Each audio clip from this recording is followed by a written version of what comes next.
Bonjour à tous, nouvelle vidéo aujourd'hui. On se retrouve à l'atelier avec la phaser. Aujourd'hui, c'est changement d'embrayage. Donc là, ma phaser, elle a 52 000 km. J'ai l'embrayage qui commence à patiner un petit peu. Quand j'accélère fort, que j'arrive dans les tours, qu'il y a la puissance qui arrive à 7-8 000, je commence à avoir des débuts de patinage. Donc j'ai décidé de remplacer l'embrayage complet. Donc je vais vous faire un petit tuto là-dessus. Ça s'applique pour une grande partie des motos en fait, parce qu'on va le faire sur la phaser. Mais la majeure partie des motos qui ont un embrayage à bain d'huile, la façon de faire reste globalement la même. Donc comme d'habitude, je vous laisse vous abonner, je me mets la GoPro sur la tête, une petite intro et on se retrouve tout de suite.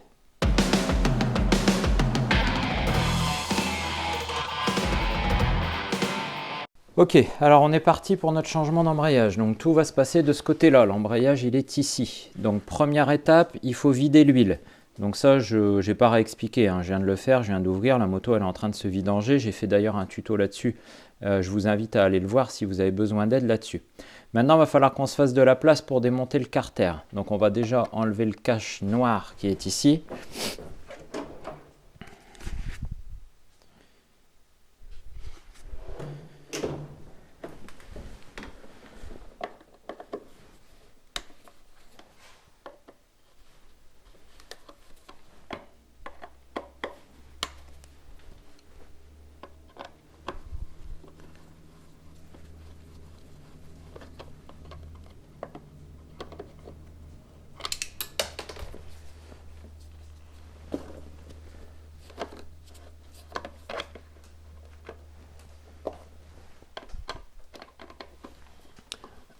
Alors quand vous avez l'embrayage qui commence à patiner, vous pouvez éventuellement ne changer que les disques garnis. Vous pouvez le démonter, contrôler l'épaisseur des disques et puis voir si le remplacement des disques garnis fonctionne.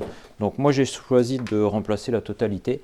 Donc j'ai acheté disque garni, disque lisse plus ressort. Je me suis dit quitte à démonter, j'allais remplacer la totale. Donc maintenant on va enlever le câble qui est là. Donc pour enlever le câble d'embrayage, on va venir déjà le détendre. Donc ici je vais venir le détendre complètement au niveau de la poignée. Voilà, comme ça va donner du mou. Puis ça va permettre plus facilement de venir le sortir. Donc si jamais c'est pas suffisant, que vous n'arrivez pas à le sortir,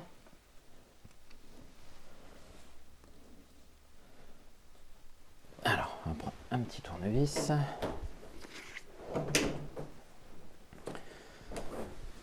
Donc là on a une petite patte là qui empêche de sortir. Donc on va venir hop, tout doucement l'ouvrir délicatement pour pouvoir la resserrer sans l'abîmer après. Voilà. Donc là j'ai désolidarisé mon câble de la commande d'embrayage. Maintenant je vais venir l'enlever ici. J'hésite à enlever la petite plaque. Ouais non, je vais quand même l'enlever ici, ça sera plus pratique. Puis on enlèvera cette plaque là entièrement. Alors, je pense qu'on est sur du 12 ou 13. 12, gagné.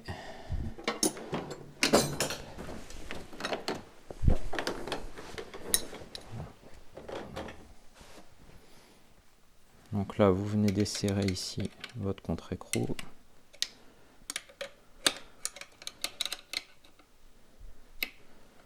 Hop.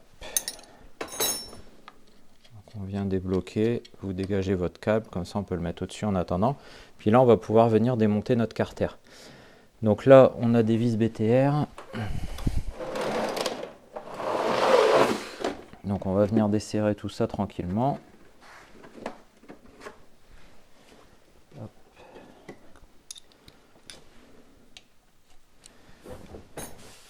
Alors on va déjà commencer par toutes les débloquer. Vous vous souvenez, ce que je vous ai déjà expliqué pas mal de fois, on n'enlève pas une vis entièrement, on se contente déjà dans un premier temps de tout débloquer pour éviter de vriller les pièces et les carters que l'on remonte. Donc là, on débloque hop, les unes après les autres en essayant de faire ça en croix. Voilà. Et puis une fois qu'on a tout débloqué, on va pouvoir venir les enlever les unes après les autres. Tac. Donc maintenant, je peux les enlever. Et comme je ne sais pas là, au démontage, si mes vis sont toutes identiques, je vais venir les placer ici dans l'ordre où je les ai démontées. Comme ça, je vais pouvoir repérer si elles font la même longueur ou pas pour pas faire de mélange. Voilà, donc là, je les place dans l'ordre. Si jamais après, je vois qu'elles sont toutes identiques, bon, bah, pas de souci. Je peux les remonter, quel que soit l'ordre, on s'en fiche.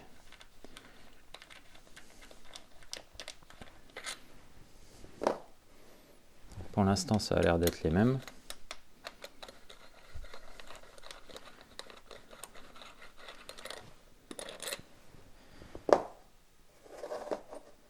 Ah, vous voyez, celle-là, elle est plus longue.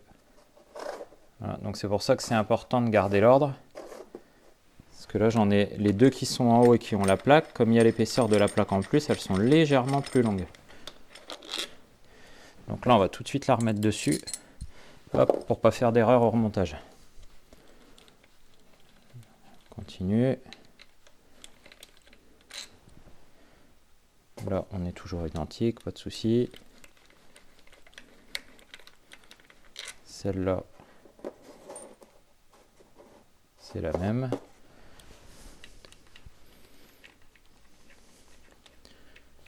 Et la dernière en bas, c'est la même aussi. Voilà. Donc là, ce sont toutes les mêmes. Donc, pas de souci. Les deux seules qui sont un petit peu différentes, ce sont les deux qui tiennent la petite patte qui vient verrouiller l'embrayage. Verrouiller le câble. Voilà. Hop, on met ça là pour pas que ça bouge. Puis là, on va pouvoir venir enlever notre carter. Donc, malgré le fait que la moto soit vidée de son huile, il risque quand même d'y avoir un petit peu d'huile qui va couler. Donc, protégez bien. Et puis, on va venir tranquillement sortir le carter bien droit.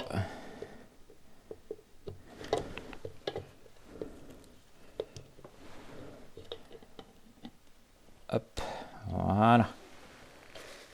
Il n'y a pas trop d'huile qui a coulé. Donc là, vous voyez l'intérieur du carter, vous voyez la commande d'embrayage ici. On va venir poser ça sur le côté. Hop, on remontera ça tout à l'heure avec un joint neuf. Et puis voilà notre embrayage. Donc là, on va venir délicatement démonter tout ça. Et puis contrôler l'état global de l'embrayage. Donc tout ce qui est disque, on va remplacer, j'ai tout racheté à neuf. Et puis après, on va regarder un petit peu l'état de la cloche, de la noix, vérifier qu'on n'a pas de gros soucis. Alors, première étape de notre démontage, on va venir démonter ici les 6 vis qui sont là et qui tiennent les ressorts. C'est les ressorts qui viennent plaquer le plateau de pression sur les disques.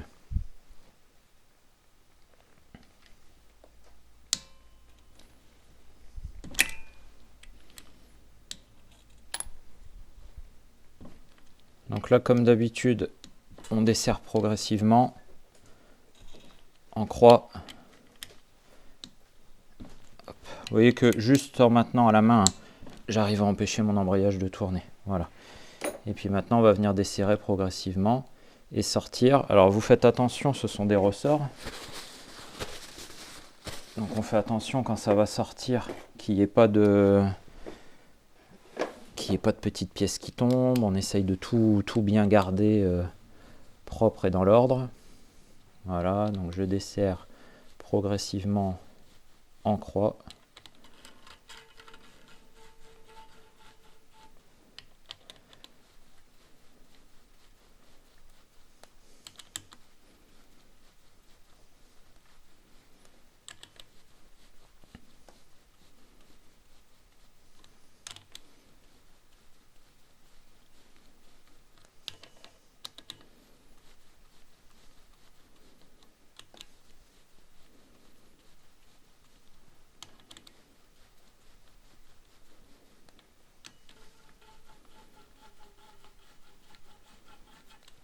Voilà.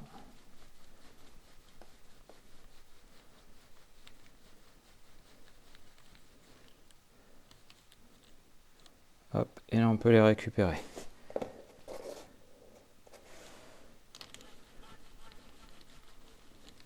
Donc il n'y a pas d'ordre pour les ressorts, hein, ce sont tous les mêmes.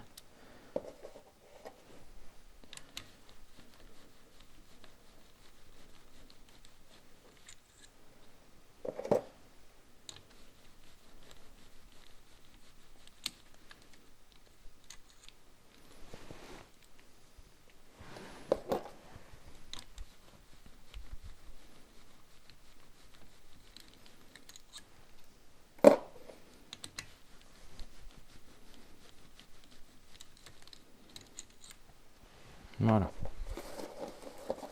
Hop, je vais venir mettre tous mes ressorts là. Tac.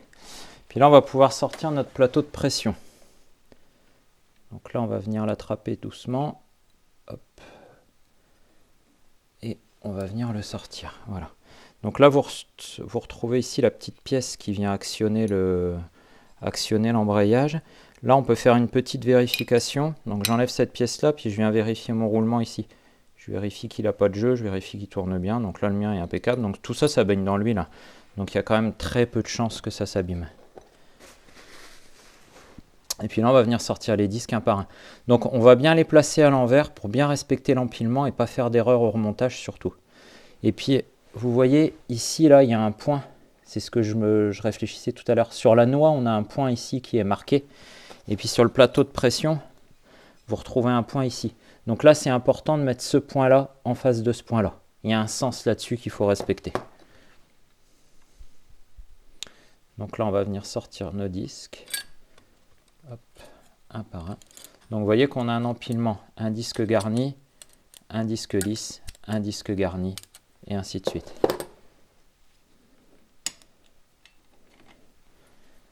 Disque lisse, disque garni.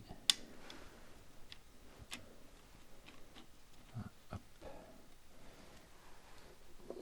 Disque garni, disque lisse. Hop.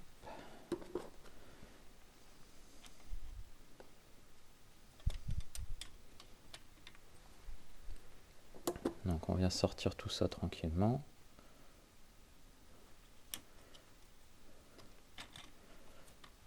Hop. Puis après on va s'amuser à mesurer. On va regarder un petit peu au bout de 52 000 km à quel point j'étais en dehors des tolérances. Savoir si ce qui posait problème c'était plutôt les disques garnis, plutôt les ressorts. On va contrôler tout ça. Là. Donc là on a tout notre empilement.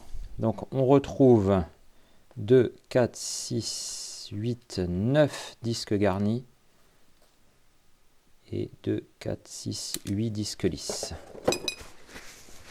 Alors le kit que j'ai acheté, c'est ça.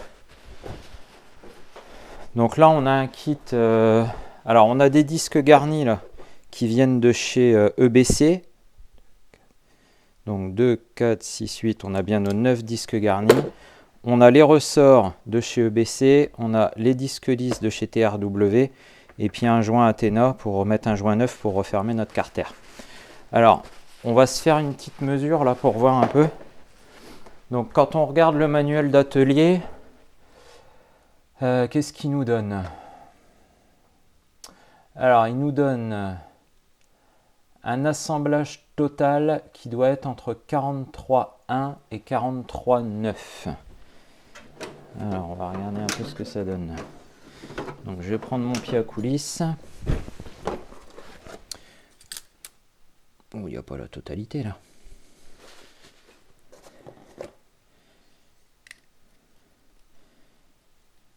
Ah bah si, ça me semblait plus épais.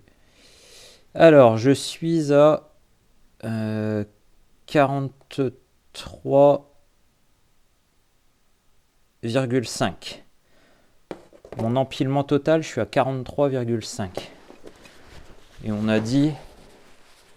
Ouais, bah il était bon, c'est marrant, j'ai l'embrayage qui commence à patiner un peu sur les hautes puissances et pourtant il était bon. Et puis au niveau des disques, on est entre 3,42 et 3,58.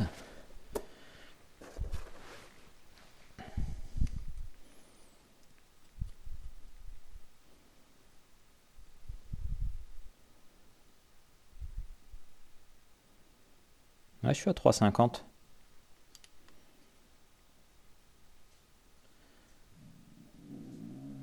Et là, je suis à 3,44 sur celui-là. Si j'en prends un autre au hasard,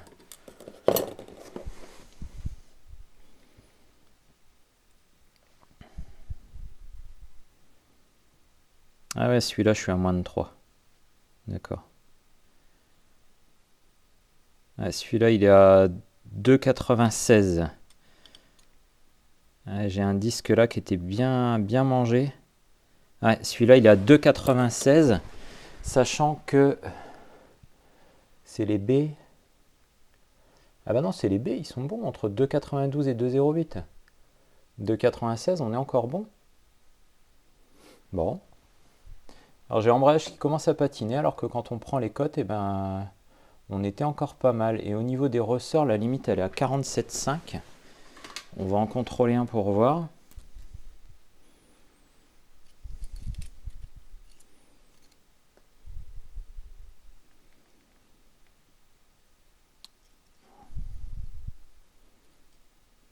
Et je suis à 48. 48. Ouais, je suis à 48,8 à peu près. Pour 47,5 en mini, donc on est largement bon. Bah, tout a l'air d'être dans les cotes. Alors je suis assez surpris. Alors après, j'ai traité mon moteur au Mecacil, chose que j'avais encore jamais fait sur un embrayage à bain d'huile. Je l'avais fait surtout sur mes Ducati embrayage à sec. Est-ce que c'est le Mecacil qui m'a occasionné un peu de patinage? Parce que là, en termes de dimension, je suis bon. Hein. Bah écoutez, on va changer l'embrayage. On va le remonter comme ça. Et puis on va voir ce que ça donne.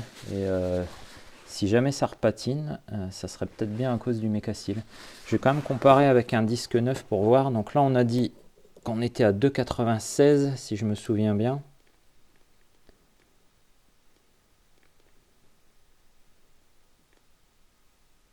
Ouais, on est à 2,96. Je vais regarder l'épaisseur d'un disque neuf pour comparer.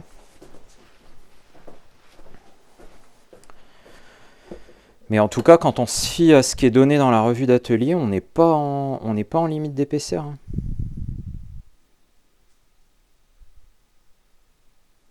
Alors le disque neuf, il est à 3... Il est à 3,46. Hein. Ouais, il y a quand même une sacrée différence. Entre 2,96 et 3,46, même si je suis pas en limite, il y a quand même une belle différence.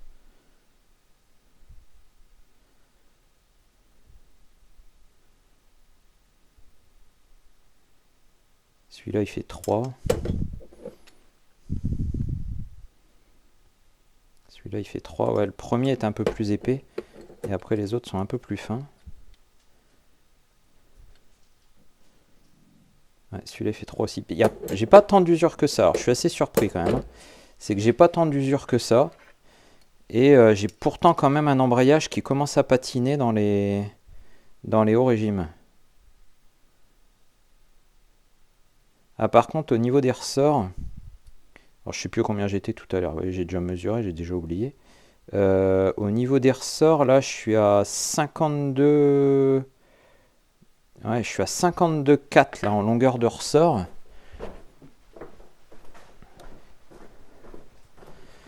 Et tout à l'heure, on était à. Et ouais, avec ceux-là, on est à 48 et des brouettes. D'accord. Et ben le problème, il vient pas des disques. Mon problème sur mon embrayage, il vient des ressorts. Là, j'ai des ressorts qui sont à 48. Ouais, j'ai des ressorts qui sont à 48. Alors la longueur normale, elle est à peu près à 50. Donc là, les nouveaux ressorts sont même plus longs que ça, donc ils vont exercer un peu plus de pression. Mais en fait, le problème vient pas de l'usure des disques, le problème vient des ressorts. Donc là, je regrette pas d'avoir... Ouais, là, je suis à passer 52. Donc je regrette pas d'avoir acheté un kit complet, parce qu'en fait, si j'avais acheté uniquement les disques garnis, en me disant, bon bah voilà, mon embrayage il commence à être usé, c'est mes disques garnis qui lâchent, et bah ça ne l'aurait pas fait, parce qu'ils n'étaient pas hors tolérance, c'était mes ressorts qui posaient problème. Bon là, on a un kit complet, on va tout changer. Mais comme quoi, c'est intéressant de démonter, de mesurer et puis de commander après juste ce qui est nécessaire. Et bien c'est parti, on va remonter tout ça.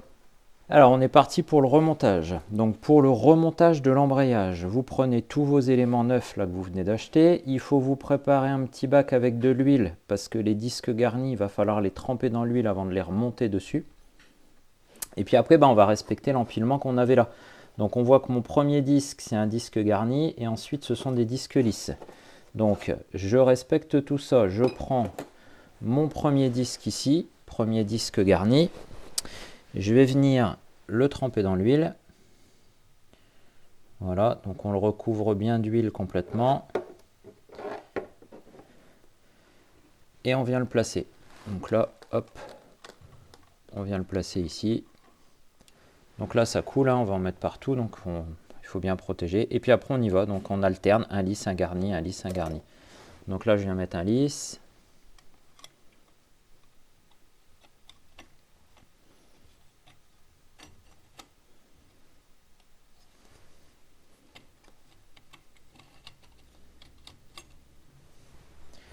Un garni, donc un petit coup dans l'huile. Hop.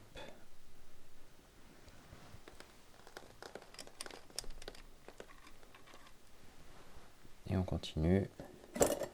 Un lisse.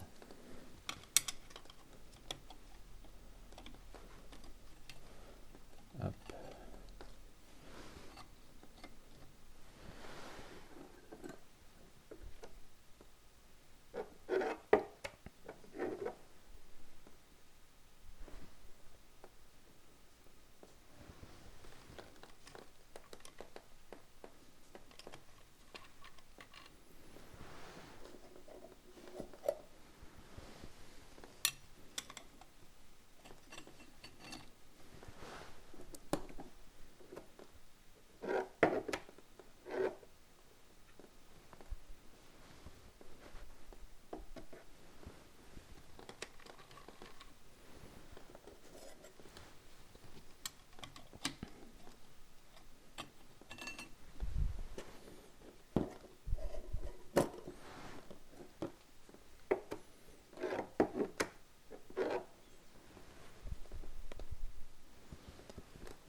Tac.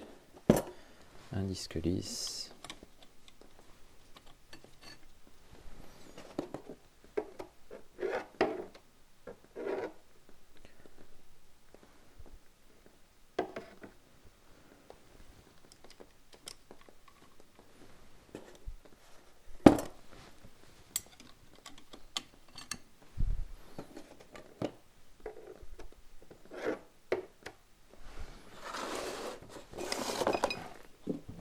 Décaler mon bac de vidange en dessous là parce que je suis en train d'en mettre partout.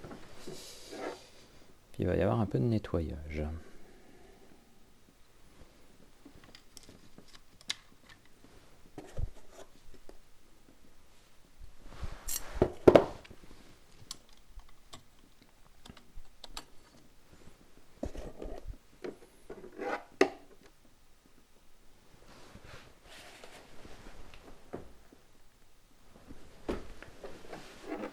Je viens de vérifier la GoPro, j'ai eu un méchant doute, j'ai cru que j'avais oublié de la mettre en route. Je me suis dit, si je suis en train de faire tout ça et que j'ai pas mis en route la GoPro, c'est un petit peu dommage. Hop. Le dernier disque lisse. Le dernier disque garni.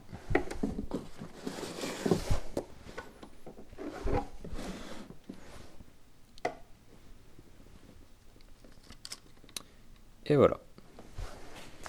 Alors maintenant, on va venir remettre notre plateau de pression. Donc, le plateau de pression, on l'a dit tout à l'heure, il y a un petit repère. On a un petit coup de poinçon ici, un petit coup de poinçon ici. Donc, on vient bien le remettre l'un en face de l'autre. Puis maintenant, on va venir remettre nos vis avec nos ressorts.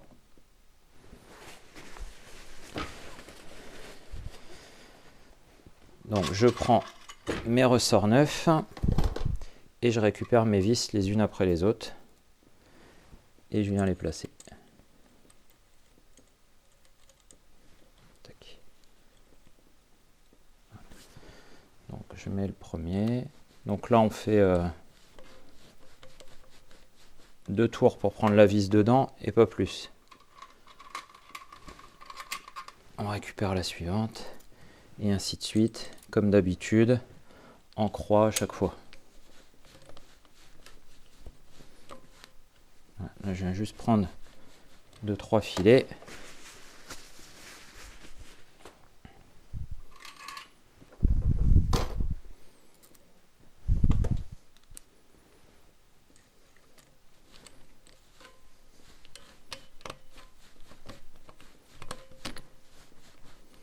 Là.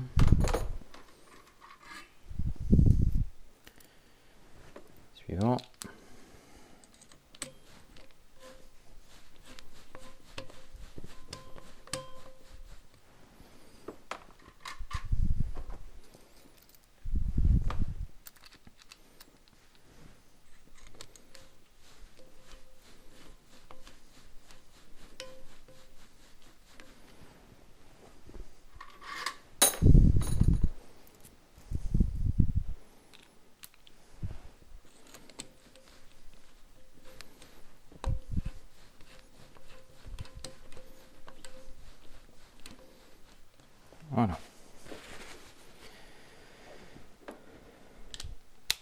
puis maintenant, on va pouvoir serrer progressivement, maintenant que tout est amené au contact. Donc là, vous serrez voilà, progressivement.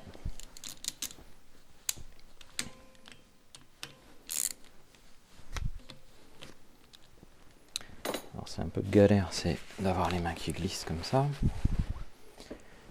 Hop.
Voilà, donc là tout est au contact.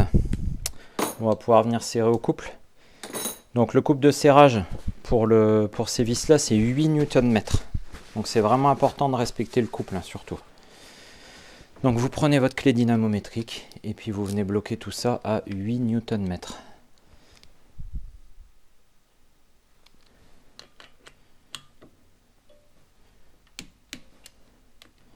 Donc 8 Nm, c'est pas grand chose. Hein.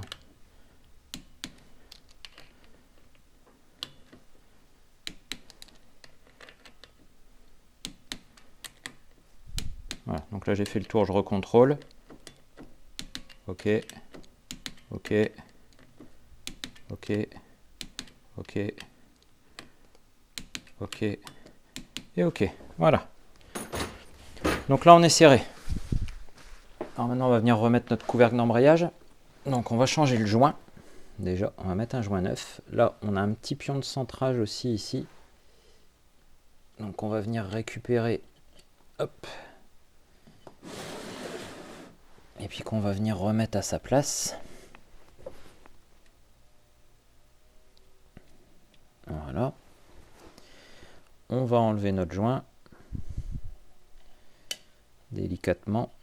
Donc plus on l'enlève délicatement, moins on aura de nettoyage à faire. Parce que si vous arrachez ça comme une brute, vous allez en laisser plein le carter. Et puis après, c'est la galère.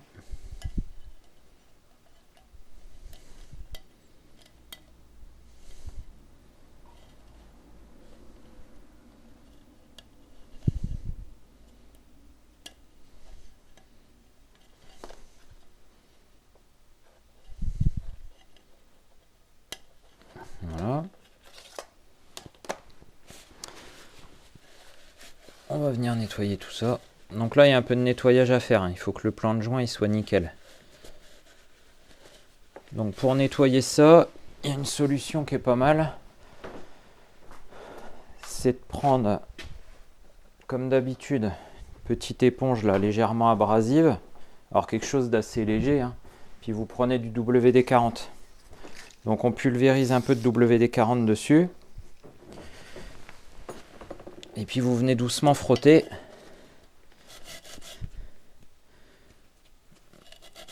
Donc on vient doucement frotter pour nettoyer. Voilà, le but c'est d'enlever les résidus de l'ancien joint. Parce que si vous remontez ça avec des résidus dessus, vous allez avoir des défauts d'étanchéité à coup sûr. Donc là on vient bien nettoyer, enlever tous les résidus.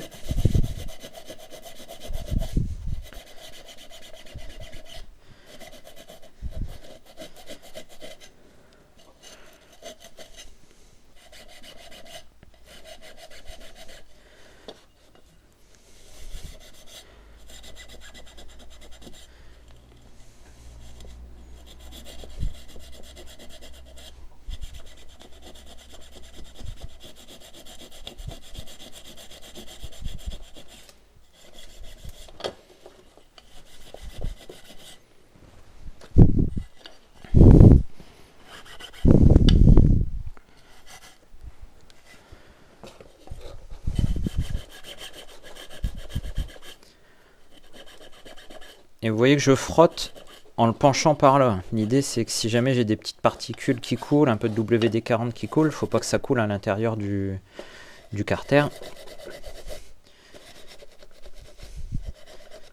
Voilà, donc je finis mon petit nettoyage.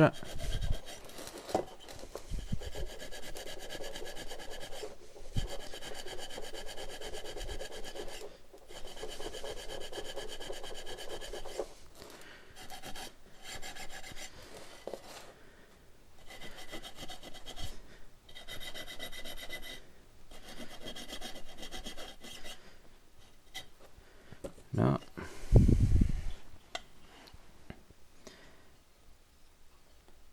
Puis là, je viens de me rendre compte qu'il y a des petites saletés qui sont tombées dedans. Donc, il faut être vigilant à ça. Surtout remettre un carter qui soit parfaitement propre. C'est vraiment important. Qu'il n'y ait pas de petites saletés, de petites particules qui puissent venir partir dans le circuit du moteur, obstruer une canalisation d'huile. Ça serait dramatique.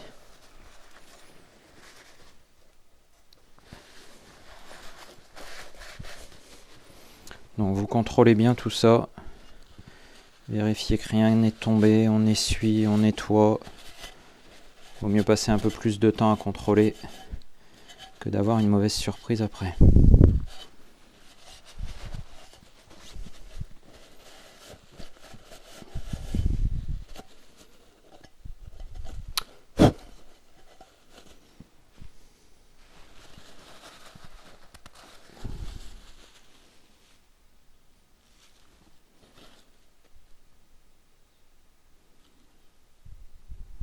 Bon, là on n'a pas l'air mal.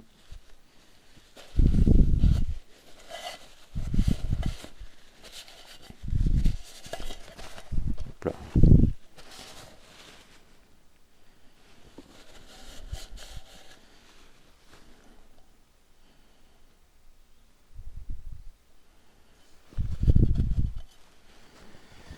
On est pas mal. Hop, on va venir placer le nouveau joint.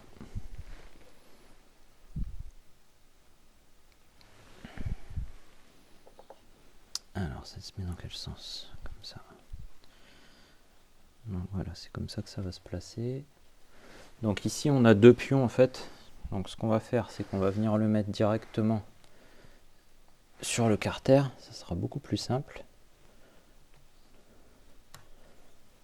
Voilà, parce que si vous vous mettez correctement dans vos pions de centrage sur le carter, donc là mon carter il est propre, il n'y a pas de souci. Voilà. On vient se placer directement dessus. Je vais juste réessuyer un petit peu le bas.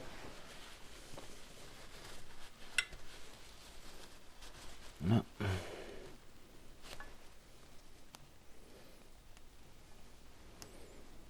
Hop.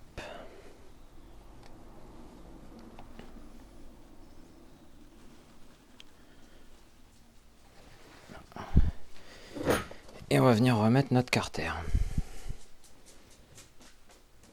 Donc là, le souci, on va remettre le couvercle. Le problème, quand on remet le couvercle, c'est de réussir à replacer ça à l'intérieur. Parce qu'en fait, cette pièce-là, elle vient se prendre sur celle-ci. Et il faut qu'on ait notre... on a 2 points là, en fait, qui nous servent d'alignement entre ici et ici. Donc il faut les tenir alignés et puis essayer d'aller se placer. Et c'est pas toujours évident. Donc là, je viens replacer mon carter.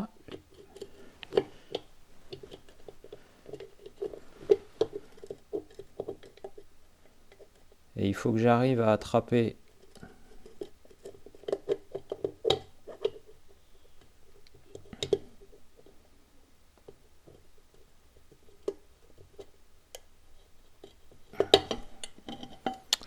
pas moyen. Il n'y a pas moyen, il veut pas y aller.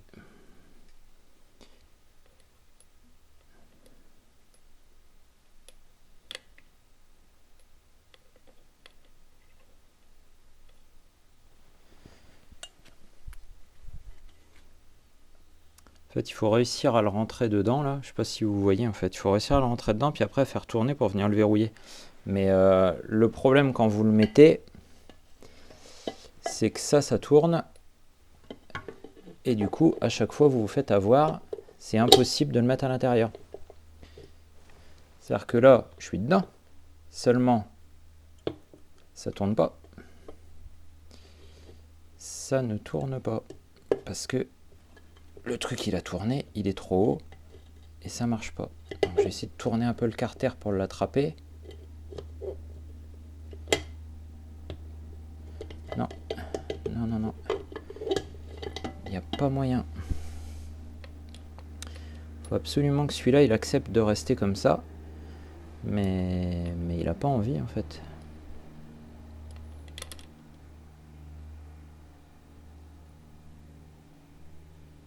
Essayer de trouver... Celui-là, si je le mets là, ça va pas passer non plus. Là, je vais pas réussir à l'attraper.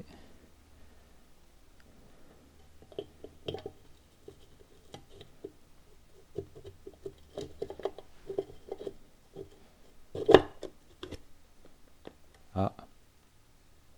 Ah. Je suis peut-être dedans. Après de multiples essais. Je suis absolument pas sûr, mais...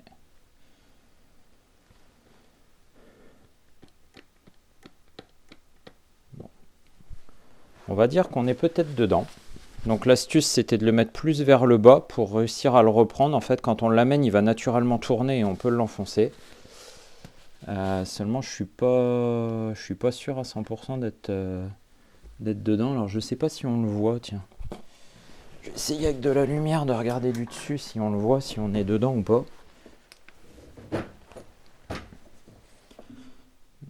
Ah, non, on voit rien. Il est rentré, mais on voit pas le sens de toute façon. Donc, ça n'a aucun intérêt. Alors, on va remettre toutes les vis, on va remettre le câble, et puis on va croiser les doigts pour que ce soit bon. De toute façon, je pense que c'est bon, parce qu'à mon avis, s'il n'est pas dedans, il peut pas rentrer. Je pense que il y a peu de chances que ça puisse rentrer si on n'est pas en face. Hop, alors on y va. Donc on remet les vis, donc là on fait la même opération dans l'autre sens. Donc on va remettre les deux qui sont en haut.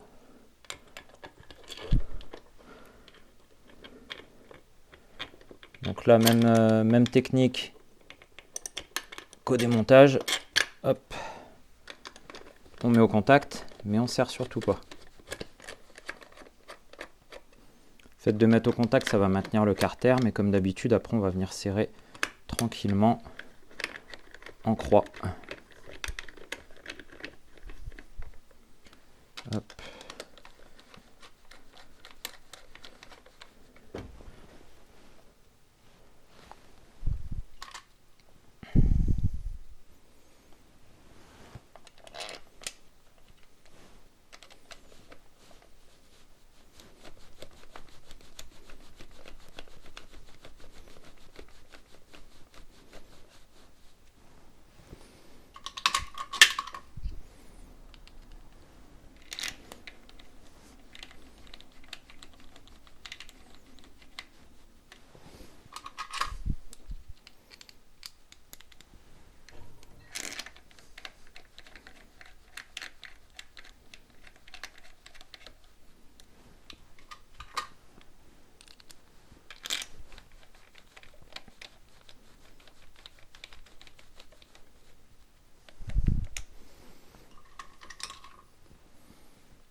Voilà. Alors maintenant, coupe de serrage pour le carter, 12 Nm. Donc on vient se régler à 12 Nm. Hop. Et on serre.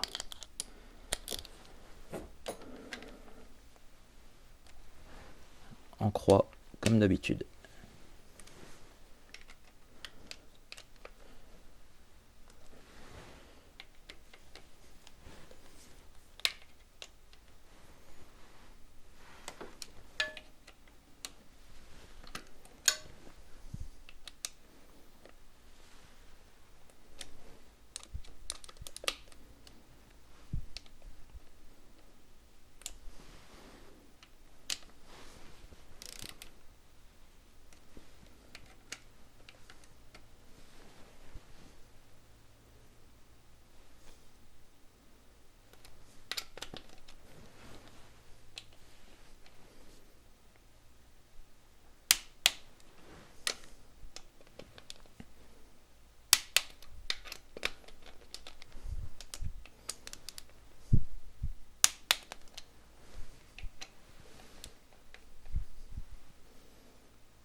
Voilà, alors on refait un petit contrôle de sécurité.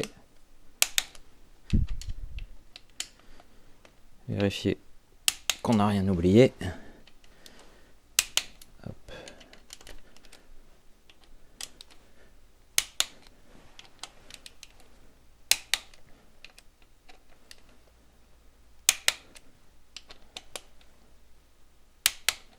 Voilà. Alors on va venir repasser notre câble.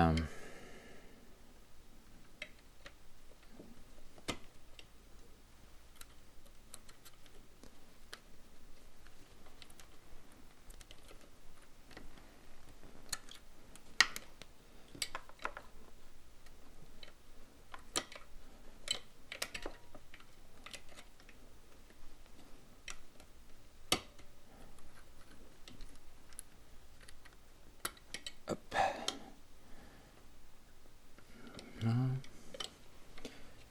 on va venir le rebloquer ici.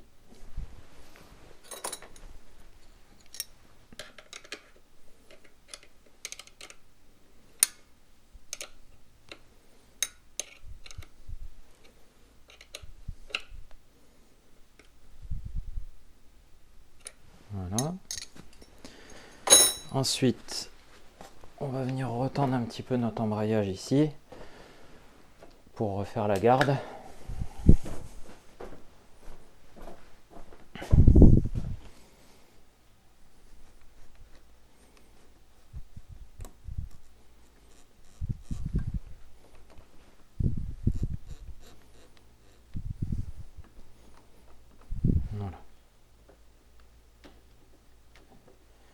Et ça débraye bien. Alors c'est beaucoup plus ferme.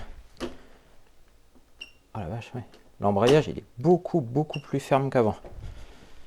Donc je pense en effet que mes ressorts étaient vraiment fatigués. Voilà, donc là la garde est réglée. Il reste un coup de nettoyage à faire ici. Je vais changer mon filtre à huile. Je vais remettre mon huile. Et puis après, il n'y a plus qu'à rouler, il n'y a plus qu'à aller tester. Donc j'espère que cette vidéo vous aura plu, j'espère qu'elle vous aura aidé. N'hésitez pas comme d'habitude à liker, à commenter, à vous abonner, à discuter dans la partie commentaires. Et je vous dis à très bientôt pour une nouvelle vidéo. Salut!